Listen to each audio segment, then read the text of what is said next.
네, 우리 기도하심으로 피우다 시작하겠습니다. 하나님 감사합니다. 오늘도 말씀 가운데 우리를 서게 하시고 주의 말씀을 묵상하게 하시니 감사합니다. 오늘 하나님의 말씀을 통하여서 하나님의 섭리를 믿고 따른다는 것이 무엇인지 주님 우리가 알게 하시고 그 말씀에 온전히 순종하며 나아갈 수 있도록 인도하여 주시옵소서. 감사합니다. 예수님 이름으로 기도드립니다. 아멘. 네, 오늘 저희가 함께 살펴볼 말씀은 에스더 8장 11절에서 17절까지 말씀입니다. 네, 우리 에스더 8장 11절에서 17절까지 말씀 함께 살펴보겠습니다. 조서에 있는 왕이 여러 고을에 있는 유다인에게 허락하여 그들이 함께 모여 스스로 생명을 보호하여 각 지방의 백성 중 세령을 가지고 그들을 치료하는 자들과 그들의 처자를 죽이고 도륙하고 진멸하고 그 재산을 탈취하게 하되 아하수에로 왕이 각 지방에서 아달월 곧 12월 13일 하루 동안에 하게 하였고 이 조서 초본에 각 지방이 전하고 각 민족에게 반포하고 유다인들에게 준비하였다가 그날에 대적에게 원수를 갚게 한지라. 왕의 어명이 매우 급함에 역조리 왕의 일을 쓰던 준말을 타고 빨리 나가고 그 조서가 도상 수산에도 반포되니라. 모르드게가 푸르고 흰 조복을 입고 큰 금관을 쓰고 자색 가는 배 겉옷을 입고 왕 앞에서 나오니 수산성이 즐거이 부르며 기뻐하고 유다인에게는 영광과 즐거움과 기쁨과 존귀함이 있는지라. 왕의 어명이 이르는 각 지방 각 읍에서 유다인들이 즐기고 기뻐하여 잔치를 베풀고 그날을 명절로 삼으니 본토 백성이 유다인을 두려워하여 유다인 되는 자가 많더라. 아멘. 네, 오늘 본문은 이제 하나님께서 이스라엘 백성들을 어떻게 구원하고 계셨는지 이제 그 역전의 하나님께서 그 백성들을 위기 가운데서 어떻게 다시 영화롭게 하셨고 그 영화로움을 통해서 하나님께 어떤 영광이 되었는지 쭉 기록되어 있는 이제 8장에 연결된 내용입니다. 그렇게 하나님께서 완전한 역전으로 인도해 주신 상황이 오늘 좀 더 구체적으로 나오고 있습니다. 우리 11절에서 13절 한번 말씀 같이 살펴볼게요. 11절에서 13절. 조서에 있는 왕이 여러 고을에 있는 유다인에게 허락하여 그들이 함께 모여 스스로 생명을 보호하여 각 지방의 백성 중 세력을 가지고 그들을 치료하는 자들과 그들의 처자를 죽이고 도륙하되 진멸하고 그 재산을 탈취하게 하되 아하수에로 왕의 각 지방에서 아달월 곧 12월 13일 하루 동안에 하게 하였고 이 조서 초본에 각 지방에 전하고 각 민족에게 반포하고 유다인들에게 준비하였다가 그날의 대적에게 원수를 갚게 한지라. 아멘. 오늘 이제 원래는 원래 조서가 그러니까 하만이 유대인을 죽이기 위해서 이제 반포됐던 그 사실 조서에서 거의 대상만 바뀐 걸 볼 수 있어요. 그러니까 오늘 유다인에게 허락하여 그들이 함께 모여 생명을 보호하는데 어떻게 하냐면 그러니까 이스라엘을 치려고 했던 자들의 그들의 처자를 죽이고 도륙하고 진멸하고 그 재산을 탈취하라. 이게 원래는 이스라엘이 당해야 되는 일이었죠. 근데 이제 그 조서가 이제 그들을 치려하는 세력들에게 그렇게 하라. 이런 조서로 바뀌게 되고요. 또 이 아달월 12월 13일 이 날이 원래는 유대인이 당해야 되는 날인데 그날 유다인이 그 원수를 갚을 수 있는 날이 된 것이죠. 그러니까 마치 하만이 모르드게를 죽이려고 자기 집에 장대를 세우고 이제 거기다 모르드게를 죽이려고 했지만 결국 거기에 본인이 달려 죽게 되는 그러한 상황인 것처럼 마치 그렇게 역전의 상황인 것을 오늘 본문은 구체적으로 일단 보여주고 있어요. 그런데 이제 한 가지 우리가 여기서 이해할 수 없는 건 지금 보시면 여전히 취소되지 않은 거예요. 첫 번째 조서가요.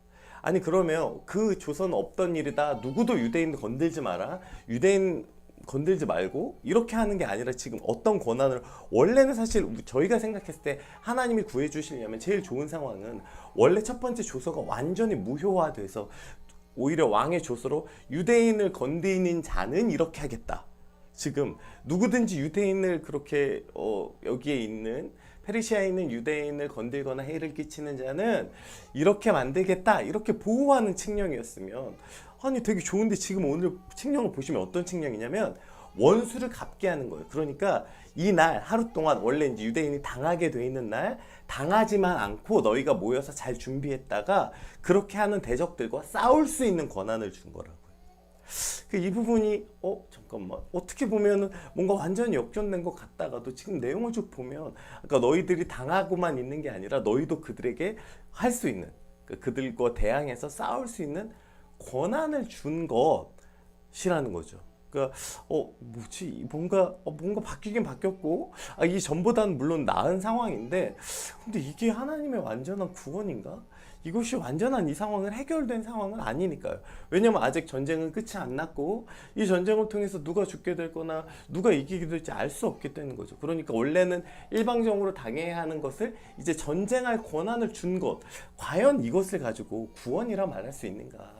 이것을 가지고 하나님의 온전한 구원이라고 우리가 말할 수 있는가? 이것에 대한 의문을 가질 수 있을 것 같아요. 근데 에스더가 지금 쭉 우리가 보고 있는 에스더의 주제는 뭐냐면, 하나님의 섭리가 어떻게 이루어지는지 보는 거잖아요.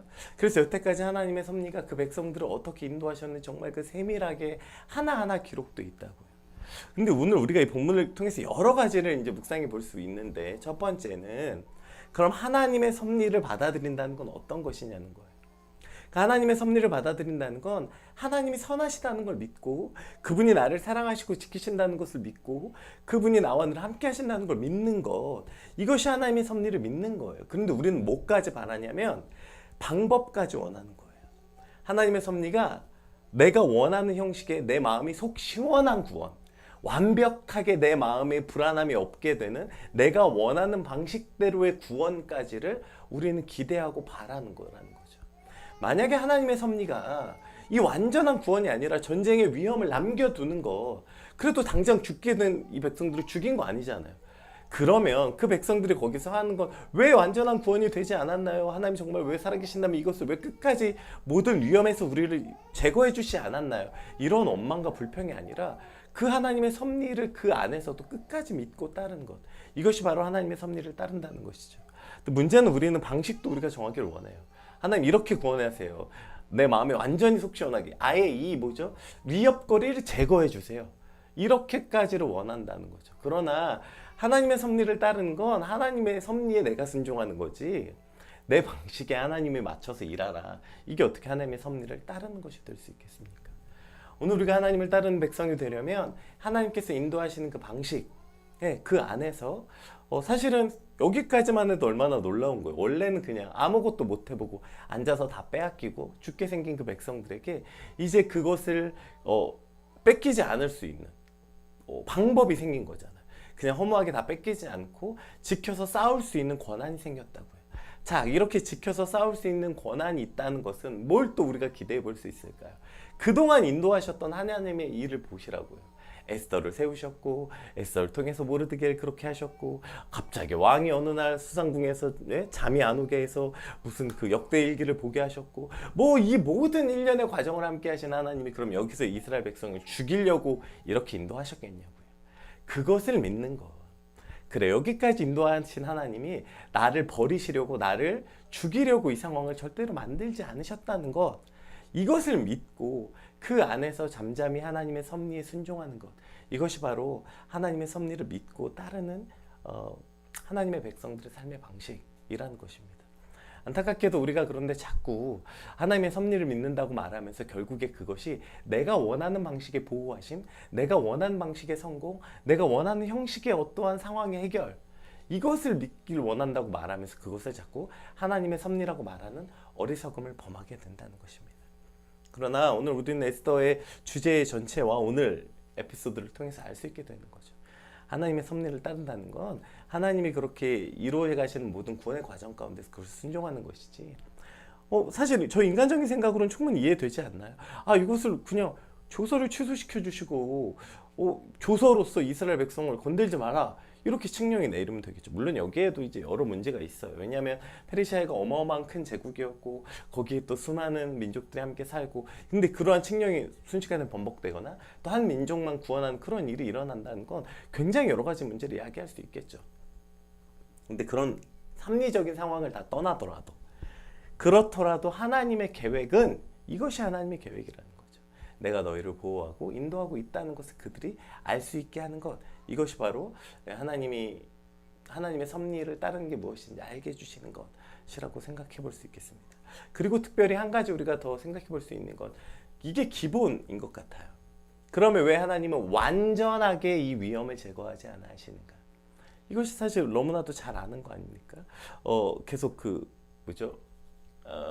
요한계시록에 발람의 꾀, 그러니까 너희가 발람의 꾀, 그러니까 발람의 꾀를 기억하라. 발람의 죄를 지었도다 말할 때 이 발람의 죄가 뭐냐면, 발람의 죄가 뭐죠? 그러니까 원래는 이제 발락이라는 왕이 이제 발람에게, 모압 왕이었던 발락이 이제 발람이라는 제사장을 찾아가서 이스라엘을 저주하라고 시켜요. 그런데 뭐 가서 계속 축복하고 오고 뭐 어찌 저찌 그 모든 과정을 거쳐서 결국에 발락은 발람을 통해서 이스라엘을 저주하길 원했어요.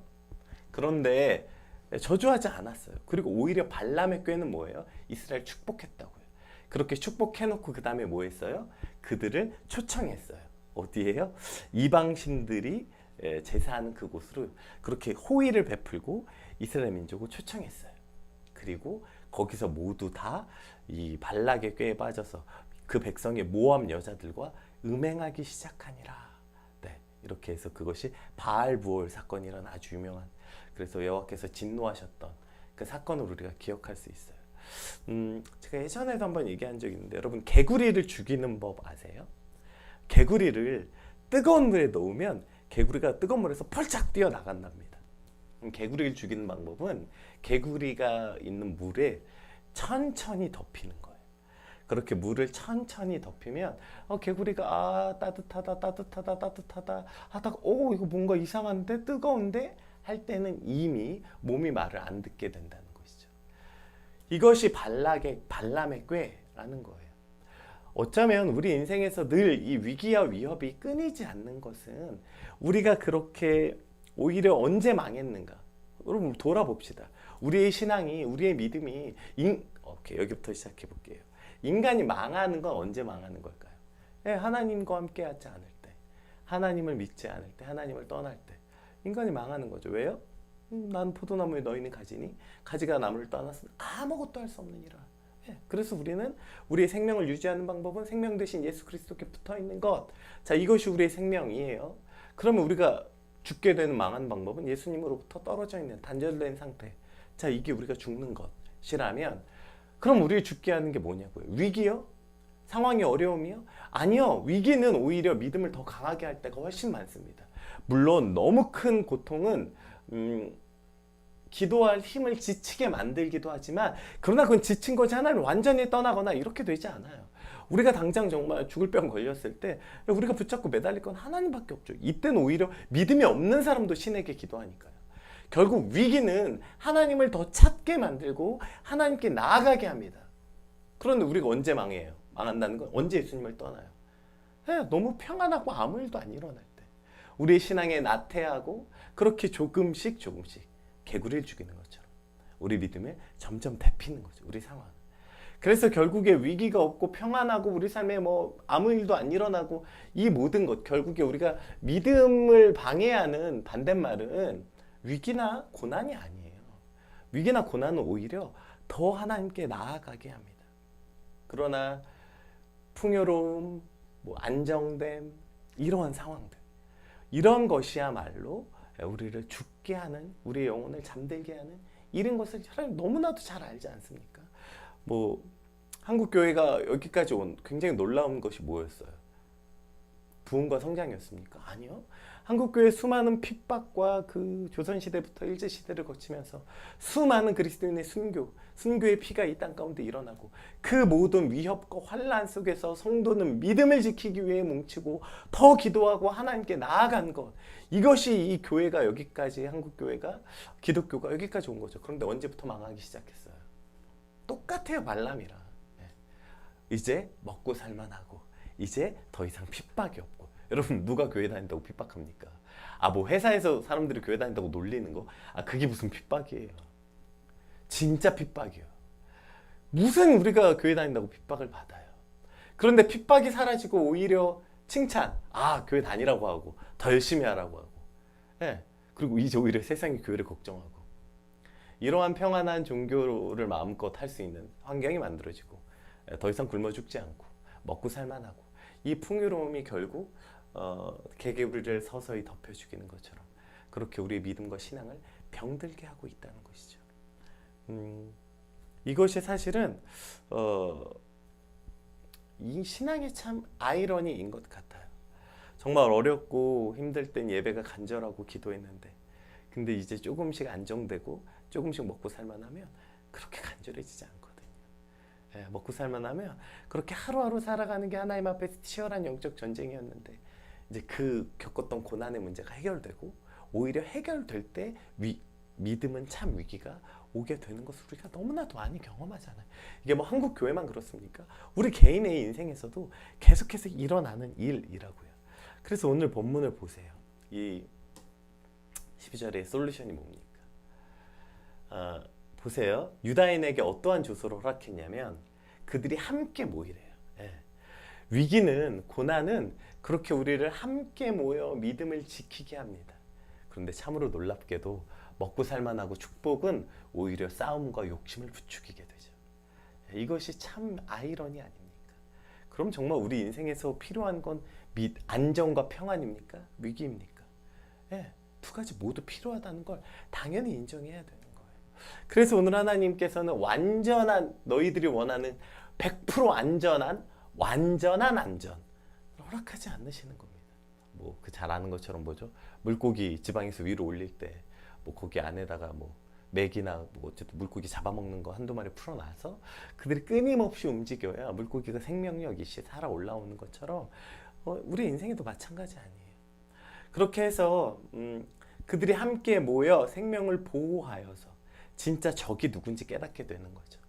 예, 우리끼리 맨날 평안하고요. 먹고 살만할 땐 서로 싸우고 서로 그렇습니다. 그러나 진짜 적이 누군지 알게 되면 지금 보세요. 이걸 통해서 뭐래요? 너희가 함께 모여 스스로 생명을 보호하고 너희를 죽이려는 자들과 싸우라는 거예요. 그럼 이제 적이 명확해지죠. 이렇게 해서 적과 싸우면서 하나님을 의지하고 서로를 의지하고 이것이 하나님의 백성이 이 땅을 살아가는데 원하는 방식 아닙니까? 여러분 우리 가운데 이 전쟁은 지금도 있는 거 아니에요? 우리 가운데 여러분 이 전쟁이 끝났습니까? 아니요. 오늘도 우리 삶에는 치열한 영적인 전쟁이 수없이 일어나고 있죠. 다만 우리가 그것을 자각하느냐 자각하지 못하느냐의 문제가 남아있는 것입니다. 조금 먹고 살만한가요? 예전만큼보단 그렇게 어렵지 않으세요? 그럴 때야말로 진짜 우리 신앙의 위기라는 생각을 가지고 영적인 눈을 떠서 나의 삶을 돌아본다면 얼마나 수많은 대적들이 저렇게 낄낄거리면서 내 밑에서 미지근한 물을 데피고 있는지 그것이 얼마나 소름 끼치고 무서운 상황인지 이때야말로 진짜 위기구나 이것을 깨닫고 하나님 앞에 더욱더 간절히 나아갈 수 있는 그러한 계기가 되는 아침이 되시길 주님으로 축복합니다. 하나님의 섭리는 완전한 구원이 아니에요. 완전한 안전이 아니에요. 하나님의 섭리는 하나님의 백성이 하나님께서 하나님의 백성을 어떻게 건지시는지 어떠한 상황 가운데서도 믿음으로 지켜보는 것, 그 믿음을 갖는 것, 그것이 진짜 하나님의 섭리인 것입니다. 오늘 우리 삶에 일어난 그 모든 상황, 평안한 상황은 평안한 상황대로, 위기의 상황은 위기의 상황대로 그 모든 것에 하나님의 섭리를 발견할 수 있는 오늘이 되길 소망합니다. 지금 14절부터 한번 끝까지 볼게요. 17절까지 왕의 어명이 매우 급함에 역조리 왕의 일에 쓰는 준말을 타고 빨리 나가고 그 조서가 도성 수산에도 반포되니라. 모르드게가 푸르고 흰 조복을 입고 큰 금관을 쓰고 자색 가는 배 겉옷을 입고 왕 앞에 나오니 수산성이 즐거이 부르며 기뻐하고 유다에게는 영광과 즐거움과 기쁨과 존귀함이 있는지라.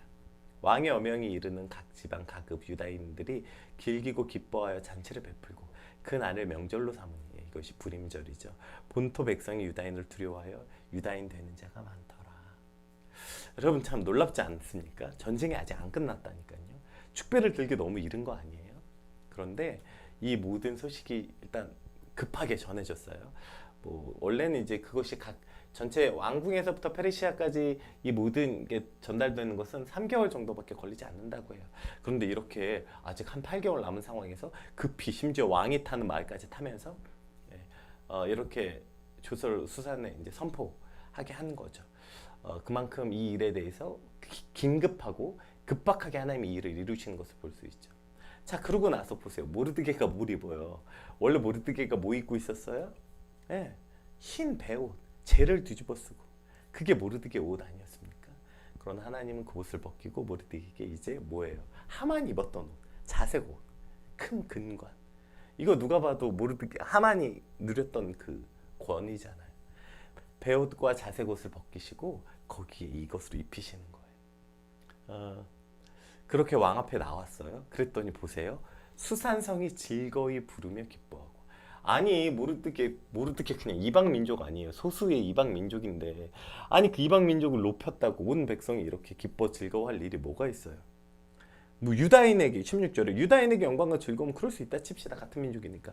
근데 온 수산까지 이럴 온 수산성이 기뻐하고 즐거워할 이유가 어디 있겠냐고요. 이것이 하나님이 하시는 일인 것을 우리가 볼 수 있게 되는 것입니다. 하나님의 승리를 그저 어떤 한 사람의 인생에서 그냥 자기만 위한 승리, 자기만을 건진받은 것이 아니라 그리고 편협하게 그 사람의 승리가 무슨 믿는 사람들, 교회에만 이득이 되는 게 아니라 저렇게 그가 속한 모든 지역에 수산성이 뭐예요? 모르드게가 있었던 곳 아니에요. 성전 문지기로, 왕궁 문지기로 수많은 사람들과 관계 맺고 살았던 그가 살던 곳 아닙니까? 그의 인생에서 하나님이 그들을 건지신 그리고 죽음에서 다시 이제 완전한 회복뿐 아니라 이렇게 높은 하만의 자리까지 하나님이 그렇게 왕 앞에서 이렇게 높임을 받았을 때에 그 기쁨과 영광이 그저 자기와 자기의 민족뿐 아니라 그가 속했던 모든 지역의 사람들이 함께 기뻐하고 즐거워하는 일이 되었다는 것이죠. 이것이 하나님이 이 백성을 이 땅 가운데 세우신 이유 아니겠습니까? 왜 우리를 세우셨어요? 이 민족이 가장 작고 연약하기 때문에. 그래서 그 민족을 하나님께서 어떻게 건지시는지 보면 그 민족을 보고 다른 민족들도 하나님의 살아계심을 알게 되는 것이죠.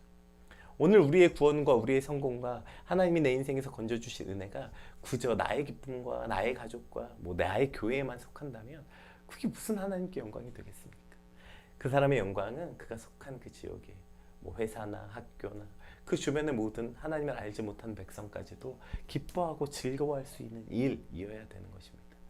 물론 여기에 여러 가지가 있겠죠. 그가 평소에 어떻게 살았는가, 사람들과 어떻게 관계 맺었는가, 이것이 아주 중요하겠고, 또 그가 그 얻은 것을 가지고 그것이 있기 때문에 그 많은 사람들이 기뻐하고 그가 또 그것을 가지고 자기만 위해서 살지 않는 사람임을 알아야 기뻐하는 거 아니겠습니까? 옳은 사람이 옳은 상을 받은 것에 함께 기뻐해 주는 것이고 그 상을 함께 나눌 수 있다는 확신이 그 모두를 기쁘게 할 수 있는 것 아니겠습니까? 따라서 오늘 우리의 삶의 방식이 어떠해야 되는지도 명확한 것이죠. 하나님의 백성이라면 그저 교회에서 자라고 이런 것뿐 아니라 오늘 우리가 속한 그곳에서 그가 높임을 받을 때 그가 속한 그 모든 곳이 함께 기뻐하고 즐거워하는 사람이 되시길 주님으로 축복하고요. 또 우리에게 받은 것을 그들과 능히 언제든지 함께 나누어서 그래서 그들이 시기와 질투가 아니라 저 사람의 기쁨이 나에게도 기쁨이 되는구나 그런 확신을 줄 수 있는 그렇게 나누고 베풀 수 있는 삶이 되시길 축복합니다. 자, 그렇게 됐더니 어떻게 됩니까? 결론이 뭐예요? 17절 한 번만 더 읽어볼게요. 각 성읍에서 유다인이 기뻐하고요. 그 다음에 이제 불임절을 삼죠. 그랬더니 뭐래요? 본토 백성이 유다인을 두려워하여 유다인이 되는 자가 많더라. 생각해보세요. 유다인을 두려워할 이유가 뭐예요? 아직 그리고 전쟁 시작도 안 했는데. 유다인 그래봐야 여전히 소수민족이에요. 식민지 민족이라고요. 그 작은 식민지 민족, 그 유다인을 무서워할 게 뭐가 있어요? 그러나 그들이 이 모든 일을 행한 것들을 그러니까 이 모든 일을 통해서 하나님이 어떻게 일하시는지를 보았기 때문에 그것을 봄으로 그 유다인들을 두려워하게 되는 것이죠. 결국 그 안에 그래서 하나님의 영광이 드러나고 유다인에게 스스로도 유다인이 되는 자들이 많게 되는 것이죠. 오늘 하나님의 섭리를 따른다는 것은 하나님의 섭리 안에 위기가 완전히 해소되는 것은 아닙니다. 그리고 그 위기를 통해서 그곳에서도 일하시는 하나님을 믿고 기뻐한 백성들을 통해서 하나님은 이렇게 하나님께서 영광을 얻게 되는 것. 그리고 그들이 이 땅 가운데서 하나님의 영광을 드러내는 정말 빛과 소금, 그리스도의 영향력 그것을 발휘하는 참된 하나님의 백성으로 이 땅에 살길 원하시는 것까지가 어쩌면 하나님의 섭리일 것입니다. 오늘 그저 내가 바라는 방식의 구원이 아니라고 불평하고 앉아있는 어리석음이 아니라 끝까지 그 섭리를 믿으며 아직 일어난 건 아니지만 그래도 그 전보다 훨씬 나아진 상황에 기뻐하고, 그것을 통해서, 그 과정을 통해서, 그 전쟁을 통해서 하나님께서 하나님의 영광을 받으시는데, 오늘 나의 순종과 나의 믿음을 사용하신다는 것에 우리 기뻐하고 그것을 미리 믿음으로 바라보고 믿을 수 있는 저 여러분 되시길 주님으로 축복합니다. 우리 받은 말씀 놓고 함께 기도합시다. 하나님, 정말 하나님의 섭리를 믿고 따르는 자들이 되게 하시고 그것에 합당한 백성으로 오늘 살게 하여 주시옵소서. 우리 받은 말씀 놓고 함께 기도하겠습니다. 기도합시다.